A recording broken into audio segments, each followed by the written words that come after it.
भाइयों मित्रों, सूरज सिंह नागर का नमस्कार। भाइयों, आज की वीडियो में हम बताएंगे कि हमारे भूतकाल में व मध्यकालीन काल में भारत पर 10 महा अत्याचारी व क्रूर किन शासकों का शासन रहा। मोहम्मद बिन कासिम 7वीं सदी के बाद अफ़गानिस्तान और पाकिस्तान भारत के हाथ से जाता रहा। भारत में इस्लामिक शासन का विस्तार 7वीं शताब्दी के अंत में मोहम्मद बिन कासिम के सिंध पर आक्रमण और बाद के मुस्लिम शासकों द्वारा हुआ। लगभग 712 में इराकी शासक अल हज्जाज के भतीजे एवं दामाद मोहम्मद बिन कासिम ने 17 वर्ष की अवस्था में सिंध और बलूच पर के अभियान का सफल नेतृत्व किया। इस्लामिक खलीफाओं ने सिंध फतेह के लिए कई अभियान चलाए। 10,000 सैनिकों का एक दल ऊंट घोड़ों के साथ सिंध पर आक्रमण करने के लिए भेजा गया। सिंध पर ईस्वी सन 638 से 711 ईस्वी तक के 74 वर्षों के काल में 9 खलीफाओं ने 15 बार आक्रमण किया। 15वें आक्रमण का नेतृत्व मोहम्मद बिन कासिम ने किया। मोहम्मद बिन कासिम अत्यंत ही क्रूर योद्धा था। सिंध के दीवान गुंदुमल की बेटी ने सर कटवाना स्वीकार किया, पर मीर कासिम की पत्नी बनना नहीं। इसी तरह वहाँ के राजा दाहिर 679 ईस्वी में राजा बने और उनकी पत्नियां और पुत्रियों ने भी अपनी मातृभूमि और अस्मिता की रक्षा के लिए अपनी जान दे दी। सिंध देश के सभी राजाओं की कहानियां बहुत ही मार्मिक और दुखदाई हैं। आज सिंध देश पाकिस्तान का एक प्रांत बनकर रह गया है। राजा दाहिर अकेले ही अरब और ईरान के दरिंदों से लड़ते रहे। उनका साथ किसी ने नहीं दिया, बल्कि कुछ लोगों ने उनके साथ गद्दारी भी की। तीसरा क्रूर शासक महमूद गजनवी। 977 से अरबों के बाद तुर्कों ने भारत पर आक्रमण किया। अलतपगीन नामक एक तुर्क सरदार ने गजनी में तुर्क साम्राज्य की स्थापना की। 977 ईस्वी में अल्फतगीन के दामाद सुबुक्तगीन ने गजनी पर शासन किया। सुबुक्तगीन ने मरने से पहले कई लड़ाइयाँ लड़ते हुए अपने राज्य की सीमाएं अफ़गानिस्तान, खुरासान, बल्ख एवं पश्चिमोत्तर भारत तक फैला ली थीं। सुबुक्तगीन की मृत्यु के बाद उसका पुत्र महमूद गजनवी गजनी की गद्दी पर बैठा। महमूद गजनवी ने बगदाद के खलीफा के आदेश अनुसार भारत के अन्य हिस्सों पर आक्रमण करना शुरू किए।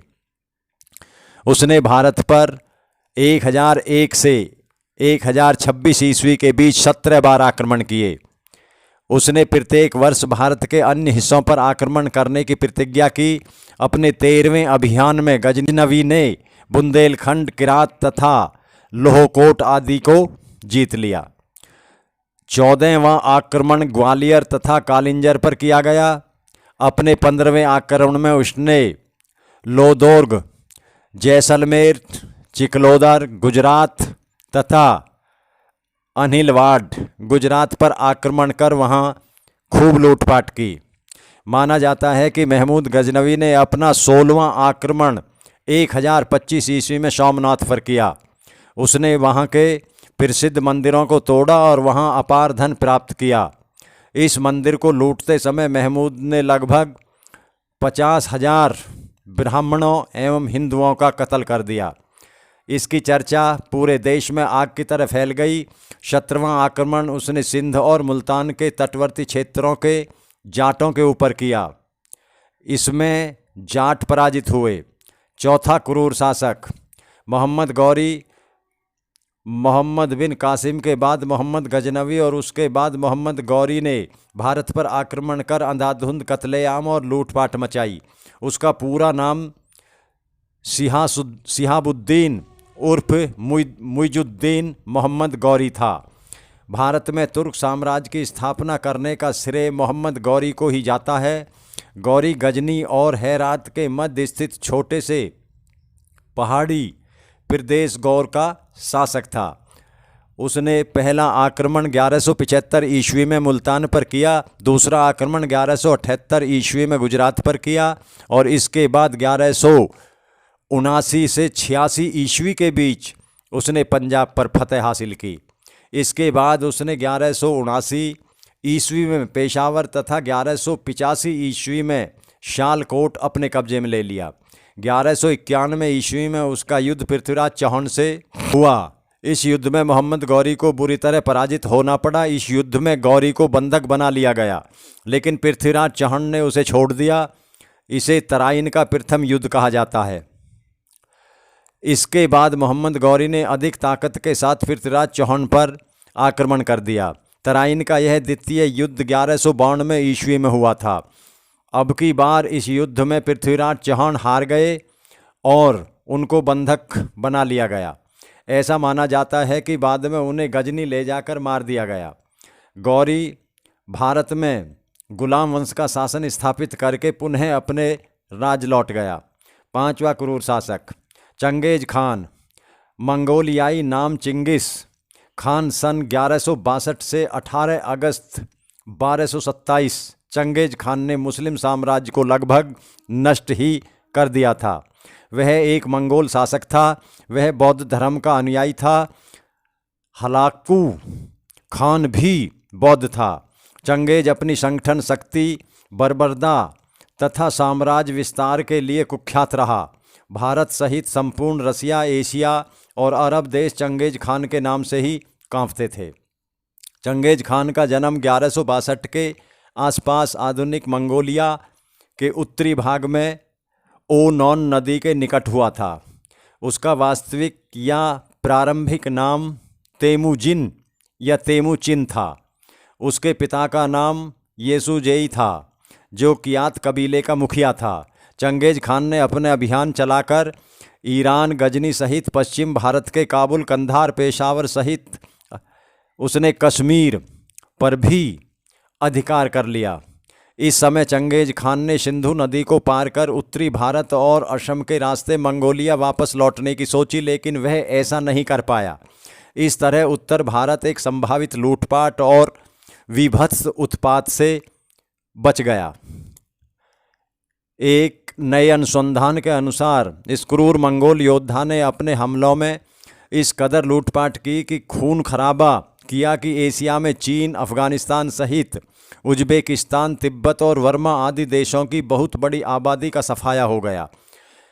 मुसलमानों के लिए तो चंगेज खान और हलाकू खान अल्लाह का कहर था। छठा क्रूर शासक तैमूर।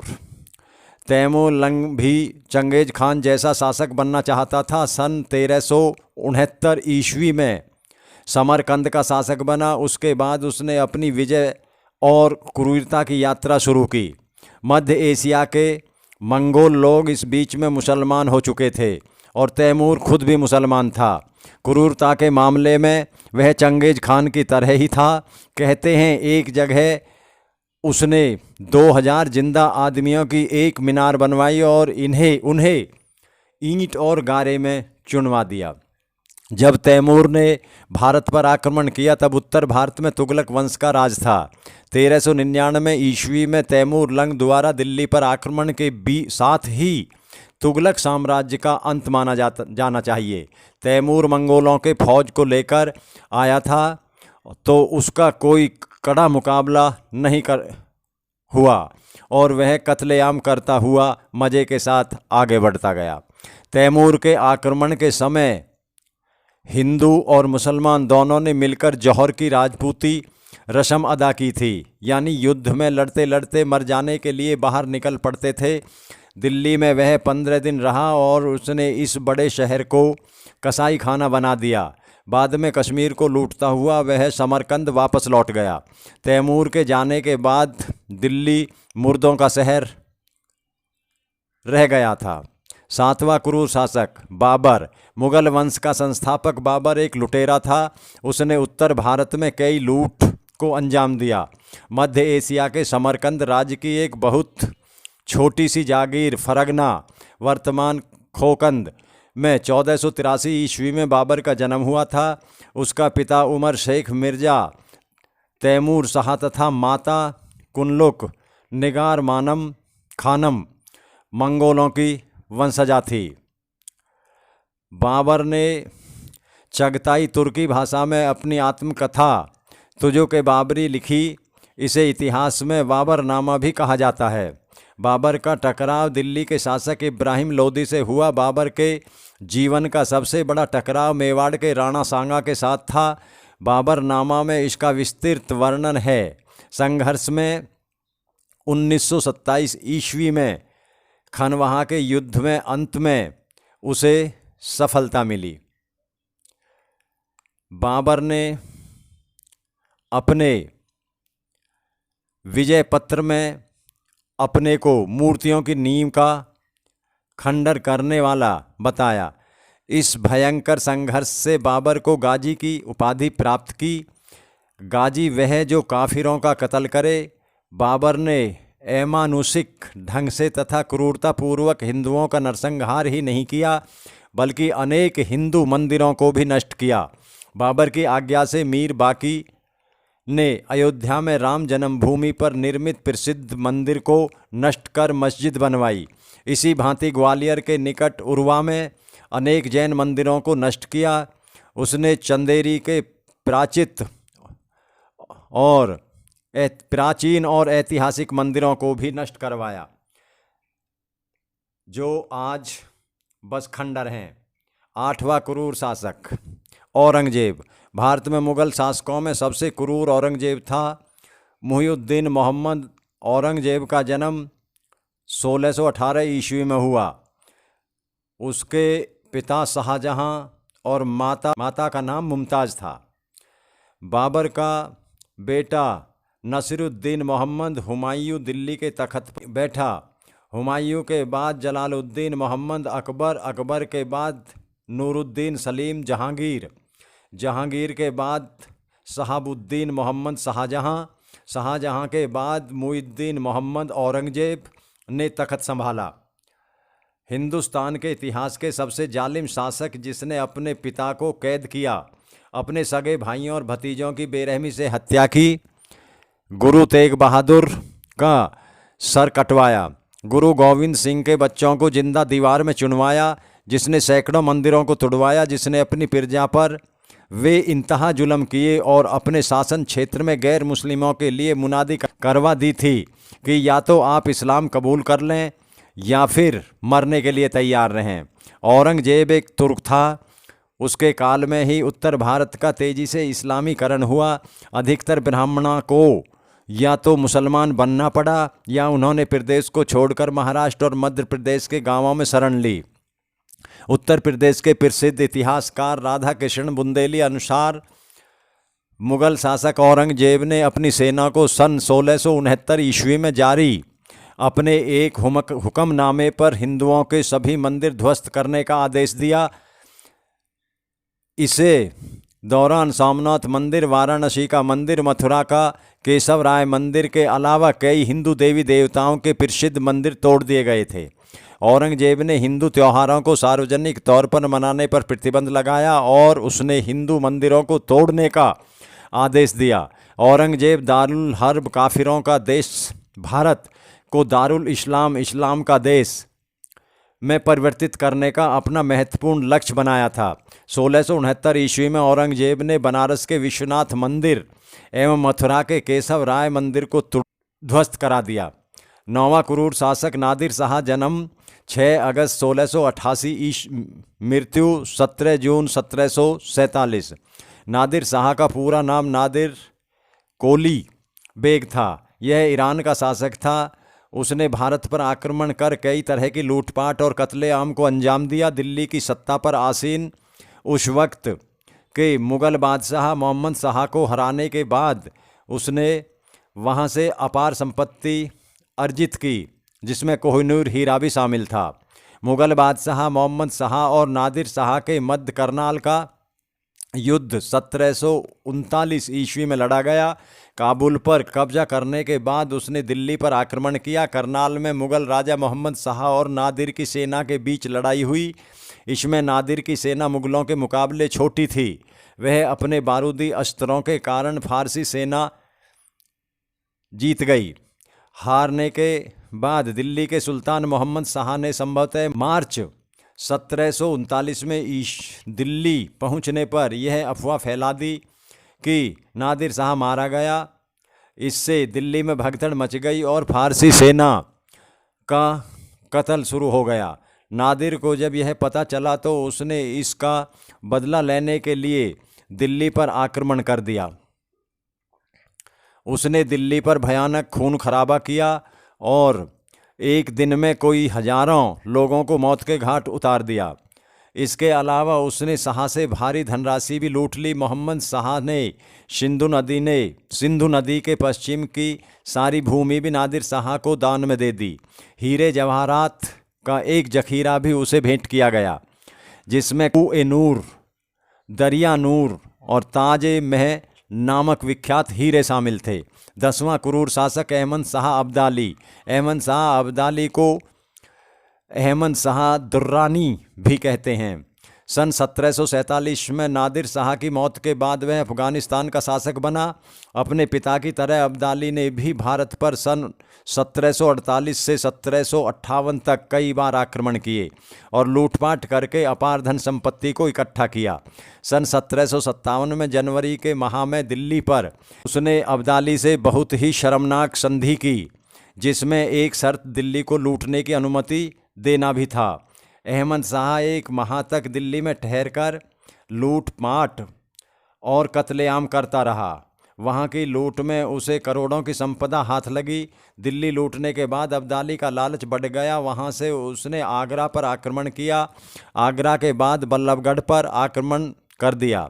बल्लभगढ़ में उसने जाटों को हराया और बल्लभगढ़ और उसके आसपास लूटपाट शुरू की, व्यापक जनसंहार भी किया। उसके बाद अहमद शाह ने अपने पठान सैनिकों को मथुरा लूटने और हिंदुओं के सभी पवित्र स्थलों को तोड़ने के साथ ही हिंदुओं को व्यापक पैमाने पर कत्लेआम करने का आदेश दिया। उसने अपने सिपाहियों से कहा, प्रत्येक हिंदू के एक कटे सिर के बदले इनाम दिया जाएगा। मथुरा के इस जनसंहार के विस्तृत ब्यौरा आज भी मथुरा के इतिहास में दर्ज है। अब्दाली तथा मथुरा और बिरज की भीषण लूट बहुत ही क्रूर और बर्बर थी।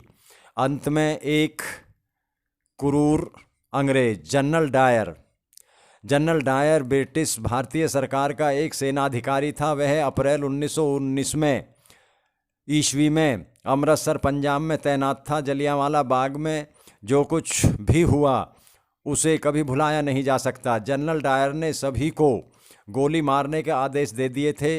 हालांकि अंग्रेज काल में भारतीयों पर कई तरह के अत्याचार होते रहे, उनका एक और तो धर्मांतरण किया जाता रहा, तो दूसरी ओर लाखों भारतीयों को जेल में डालकर यातनाएं देते रहे। लेकिन जनरल डायर ने जो किया वह दुनिया की नज़र में आ गया। जलियांवाला बाग में एक सभा चल रही थी। उसी दौरान निहत्थे लोगों पर जनरल डायर ने गोली चलवा दी थी।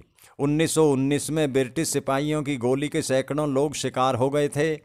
इससे सैकड़ों बेगुनाह मारे गए थे। अंग्रेजों के इस कायरतापूर्ण कार्रवाई ने पूरे देश को हिलाकर रख दिया था। इस घटना के बाद ब्रिटिश हुकूमत के खिलाफ देश में विरोध बेहद तेज हो गया था। पंजाब के प्रमुख क्रांतिकारी सरदार उधम सिंह ने इस हत्या का बदला लिया था। धन्यवाद भाइयों मित्रों, अगर हमारी ये वीडियो आपको यह इतिहास का ज्ञान अगर अच्छा लगे तो वीडियो को शेयर, सब्सक्राइब, लाइक अवश्य करें। नमस्कार जी।